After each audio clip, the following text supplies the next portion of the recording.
My dear students, आप लोगों का इस नए क्लास में स्वागत है।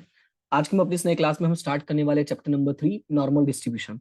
बेसिकली इस चैप्टर में मैं आपको सबसे पहले एक्सप्लेन करूंगा कि इस चैप्टर में है क्या, बेसिक्स क्या है और इसके जो भी इंपॉर्टेंट थियोरीज हैं और कुछ क्वेश्चंस में करवाऊंगा। ठीक है, तो फिलहाल आज का जो टारगेट है वो यही कि मैं आपको अभी थोड़ा सा कुछ बेसिक्स थियोरी बता दूं। ज्यादा टाइम नहीं वेस्ट करता हूं, मैं सीधा थियोरी पे लेके चलता हूं। जो इंपॉर्टेंट है इस चैप्टर को समझने के लिए जरूरी है वो सारी चीजें मैं आपको एक्सप्लेन कर दूंगा। ठीक है, तो थोड़ा ध्यान से देखना इसको और बढ़िया से इसको नोट कर लेना और रिवाइज कर लेना एक बार। ठीक है, तो फिलहाल स्टार्ट करते हैं और देखते हैं कि इसमें क्या क्या चीजें हमें समझना जरूरी है। चैप्टर का नाम है normal distribution, one of the most important है। क्या नाम है इसका? Normal distribution. तो स्टार्ट करते हैं। इसके कुछ नोट्स मैंने प्रोवाइड किए हैं, आपको टेलीग्राम ग्रुप में आपको मिल जाएगा, आप वहां पे देख लेना। तो यहाँ पे देखो मैंने कुछ नोट्स बनाए हैं नॉर्मल डिस्ट्रीब्यूशन का। तो सबसे पहले मैं आपको यहाँ पे एक्सप्लेन करना चाहूंगा कि जब भी हम लोग है ना वेरिएबल्स की बात करते हैं, जो हमारे पास रैंडम वेरिएबल्स होते हैं, तो बेसिकली हमारे पास दो टाइप के रैंडम वेरिएबल्स होते हैं। एक होता है आपका डिस्क्रीट रैंडम वेरिएबल और एक होता है आपका कंटिन्यूअस रैंडम वेरिएबल। राइट, ध्यान से सुनना। एक होता है डिस्क्रीट रैंडम वेरिएबल और एक होता है कंटिन्यूअस रैंडम वेरिएबल। जब बात करते हैं डिस्क्रीट रैंडम वेरिएबल की, तो बेसिकली ये जो टॉपिक है ये चैप्टर नंबर 2 कवर करता है। कौन सा चैप्टर कवर करता है? Chapter number 2। डिस्क्रीट का मतलब क्या होता है? डिस्क्रीट का मतलब होता है एग्जैक्ट वैल्यू। ध्यान से सुनना, डिस्क्रीट का मतलब क्या होता है सिंपल वे में? Exact values.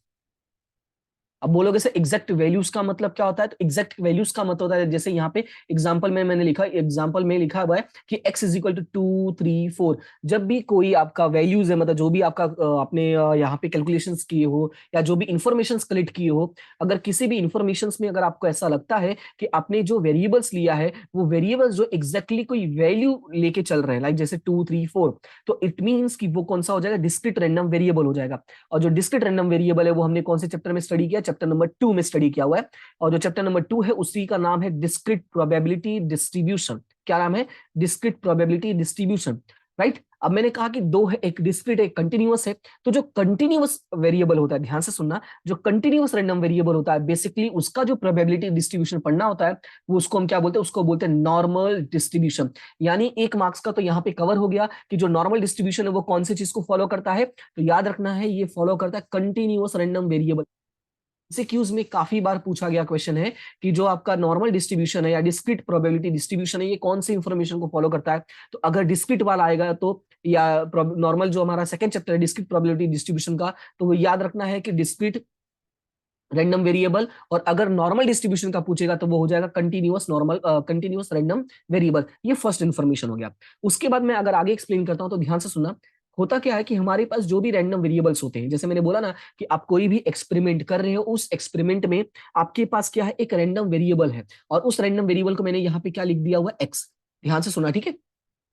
ये डेफिनेशन आप बना के लिख सकते हो। जब आपके पास रैंडम वेरिएबल है, एक एक्स है, then it can have any value of R. अब बोलोगे सर ये आर का मतलब क्या है? आर का मतलब होता है रियल नंबर्स। क्या होता है? Real numbers. राइट, अब सुनना वापस। जब आपके पास कोई भी रैंडम वेरिएबल है, रैंडम वेरिएबल का मतलब है x, it can have any value of R और it can have any interval value of real set. अब पूछोगे सर ये इंटरवल सेट का मतलब क्या होता है? इंटरवल का मतलब होता है जैसे 15 to 20, इसको हम लोग क्या बोलते हैं? इंटरवल बोलते हैं। राइट, तो जहां पे भी इंटरवल वर्ड आता है इसका मतलब वो क्या हो जाएगा? वो हो जाएगा आपका continuous random variable. Right, it means कि जब कंटिन्यूअस रैंडम वेरिएबल होता है तो वो किसी भी आर की वैल्यू को ले सकता है, मतलब वो किसी भी कोई भी पॉइंट पे आर की वैल्यू हो सकता है, या एक इंटरवल होगा रियल सेट का यानी आर का। राइट, उसके बाद थोड़ा सा और आगे बढ़ते हैं। ये आके आपका प्रोबेबिलिटी का जो डेफिनेशन है आपके में वो थोड़ा सा, random variable assume any value between definite interval A to B. जैसे मैंने एग्जांपल दिया ना, मैंने एग्जांपल में क्या लिखा था? 15 to 20, it can have any value between 15 to 20। वहां पे भी यही बोला है कि assume any value between definite interval. Definite क्यों बोला है? Because whatever information we are having definite value. हमें पता है कि हमारे पास कौन सी वैल्यू है, दैट्स वाई यहाँ पे वर्ड यूज कर डेफिनेट वैल्यूज। तो उसमें अगर मान लो ए से बी के बीच में आता है तो उसको हम लोग कैसे डिनोट करेंगे? हम लोग डिनोट करेंगे कि जो एक्स की वैल्यू है वो ए से लेके बी के बीच में है, यानी a less than x less than b. या सिंपल वर्ड में बोलूं कि जो एक्स है हमारा वो ए से बड़ा है बट बी से छोटा। इट मींस कि ए से ग्रेटर देन है बट एक्स से लेस है। लेस का मतलब कम हो गया है, छोटा हो गया, समझ में आया? तो ये हो गया आपका छोटा सा इंफॉर्मेशन इसके बारे में, वो याद रखना है। उसके बाद अब ध्यान से सुनना, ये हमारे पास जो रैंडम वेरिएबल है, रैंडम इंफॉर्मेशन है, उसका जब फंक्शन फाइंड आउट करते हैं, क्या मैंने कहा जब उसका फंक्शन फाइंड आउट करते हैं, अ function obtaining probability that assumes value between specified interval is called probability density function। Exam में ये डेफिनेशन पूछते हैं वो लोग कि what is the meaning of probability density function और what is probability density function. तो याद रखना है, a function obtaining probability that assumes value between specified interval, ये वर्ड याद रखना है कि assumes any value between specified interval is called probability density functions। इसके अलावा इसके कंडीशंस क्या होते हैं, कंडीशंस को ध्यान में रखना। कंडीशंस दो हैं, एक है कि random variable lies between specified interval that is a non negative, यानी इसके जितने भी वैल्यूज होते हैं वो नॉन नेगेटिव होता है। Second point, assume any value with in specified interval is 1। और अगर मान लो किसी के बीच में भी ये वैल्यू को मतलब जो आपका जो वैल्यू होता है अगर उसको ये लेके आता है या धारण करता है, जिसको लोग बोलते हैं कि एज्यूम करता है, तो उसका जो आंसर होगा वो ऑलवेज कितना होगा, 1 होगा, यानी मैक्सिमम जो होगा वो कितना हो जाएगा, 1 हो जाएगा। क्लियर है? तो ये था बेसिक इन्फॉर्मेशन। थोड़ा सा और आगे बढ़ते हैं, तो ये जो डेफिनेशन आता है एग्जाम में वो काफी इंपॉर्टेंट है, प्लस फॉर्मूला भी पूछते हैं ये लोग। तो फॉर्मूला क्या है वो सुनो। फॉर्मूला है इफ रैंडम वेरिएबल एक्स, क्या कहा है इसने, if random variable X in you, ध्यान से सुनना, if random variable X mean mu and standard deviation sigma, then probability density function is, ध्यान से सुनना, then probability density function is f of x is equal to 1 divided by sigma root 2 pi into e minus 1 by 2 bracket में x minus mu divided by sigma, फिर bracket cover an whole square. अब वापस मैं इसको पढ़ता हूं थोड़ा, ये मुझे किसी मूवी की याद आ गई, मैं बाद में बताऊंगा क्या है, पहले पढ़ लेते हैं। ये क्या लिखा हुआ है, F of X is equal to 1 divided by sigma 2 pi into E minus 1 by 2 into X minus mu divided by sigma का होल स्क्वायर।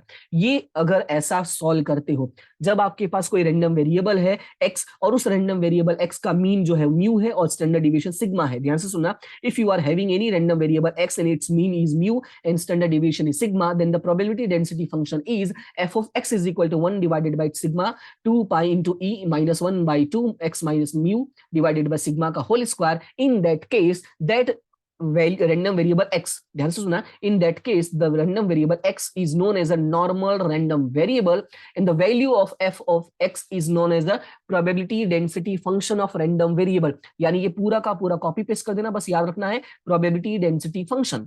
क्लियर है? ये एग्जाम में डेफिनेशन पूछता है what is the meaning of probability density function, तो याद रखना ये आपका फॉर्मूला हो जाएगा और ये आपका पूरा थ्योरी हो जाएगा। अब इसमें एग्जाम में 2 क्वेश्चंस और बनते हैं। अब पूछोगे सर वो 2 क्वेश्चंस कौन से बनते हैं, तो जो 2 क्वेश्चंस बनते हैं, एक बनता है पाई की वैल्यू और एक बनता है ई की वैल्यू। अक्सर ये एग्जाम में पूछा गया कि what is the value of pi और what is the value of constant value of R, या सॉरी पाई। तो इसका वैल्यू हो जाएगा 3.1416 और ये हो जाएगा 2.7183। क्लियर है? ये 2 वैल्यू याद रखना, 3.1416 and E is equal to 2.7183।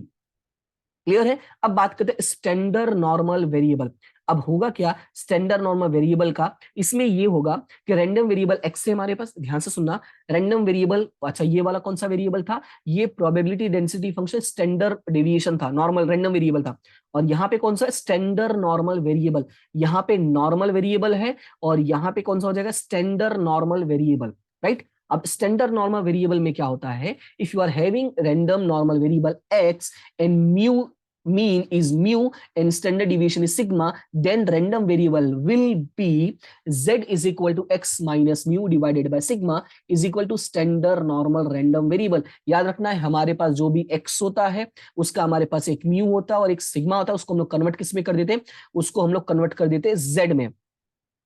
In that case कौन सा, जब स्टैंडर्ड नॉर्मल वेरिएबल होगा, ये जो आपका होगा ये नॉर्मल वेरिएबल हो गया, ठीक है, नॉर्मल रैंडम वेरिएबल, बट ये कौन सा स्टैंडर्ड नॉर्मल वेरिएबल। मैं वापस एक बार बोल देता हूं, एग्जाम में कभी कभी ऐसा होता है कि वो लोग पूछ लेते हैं formula of standard normal variable और नॉर्मल रैंडम वेरिएबल। तो याद रखना है जब स्टैंडर्ड नॉर्मल वेरिएबल होगा तो सेकंड पेज वाला लिखना है, इसको मैं मिटाई देता हूं यहाँ पे, जब आपको एग्जाम में पूछेगा नॉर्मल रैंडम वेरिएबल तो ये फॉर्मूला लिखना होगा, और जब पूछेगा स्टैंडर्ड नॉर्मल वेरिएबल तो आपको ये वाला फॉर्मूला लिखना होगा। कौन सा? ये प्रोबेबिलिटी डेंसिटी फंक्शन। तो probability density function F of Z is equal to, यहाँ पे देखो एफ ऑफ जेड लिखा हुआ है और यहाँ पे क्या लिखा हुआ है? एफ ऑफ एक्स लिखा हुआ है। यही डिफरेंस है। क्लियर है? यहाँ पे एफ ऑफ एक्स है और यहाँ पे एफ ऑफ जेड है। तो F of Z is equal to 1 divided by 2 pi into E minus 1 by 2 Z square. ये हो गया फॉर्मूला। अगर ध्यान से देखोगे तो दोनों का फॉर्मूला सेम है। डिफरेंस क्या है? यहाँ पे पाई गायब है और यहाँ पे जो जेड की वैल्यू होती है x minus mu divided by sigma का होल स्क्वायर उस वाले में लिखा हुआ और इसमें डायरेक्टली जेड लिखा हुआ है। तो ये थोड़ा सा याद रखना, बस थोड़ा सा माइनर चेंज है। क्लियर है इतना? तो अभी एक छोटी सी क्लास में रख रहा हूं, इसके बाद वाली क्लास में मैं आपको ये वाला पॉइंट एक्सप्लेन कर दूंगा। देखो मैं बड़ी क्लास क्यों नहीं ले रहा हूँ कि देखो इससे क्या होगा कि अगर मैं छोटी छोटी क्लास लूंगा तो आपके जो भी डाउट्स होंगे उसके अकॉर्डिंग आप क्लास देख लेना, राइट। अभी जैसे ये क्या, ये बेसिक इन्फॉर्मेशन है तो मैं बेसिक इन्फॉर्मेशन का हेडिंग दिया हूं, तो आपसे बेसिक इन्फॉर्मेशन अगर आपको है तो आप इसको फटाफट देख लोगे। ओके, तो फिलहाल अभी के लिए इतना ही करते हैं। अभी कुछ देर में मैं आपको दूसरी वाली क्लास भी प्रोवाइड कर दूंगा, क्योंकि जैसा मैंने सोचा था मैं थोड़े जल्दी जल्दी क्लास आपको प्रोवाइड कर दे रहा हूँ ताकि कोई आपको इश्यू ना रहे। ठीक है, फिलहाल अभी के लिए इतना ही, मिलते हैं नेक्स्ट क्लास में। तब तक के लिए thank you so much and have a good day.